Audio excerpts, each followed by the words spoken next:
Да, в първия ден усетих сексуална енергия към Симеон, но той постъпи после тъпанарски, агресивно и също така постъпи като женски полов орган. Разкажи какво се случи с коляното ти?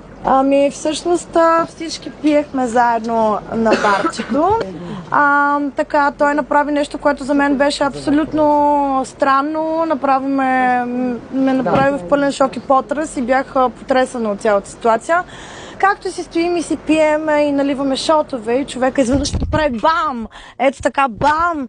Ето тук. И аз ударих в шкафа един път. И аз бях, моля, какво направи току-що? Смисъл, какво направи? Смисъл, защо го направи това?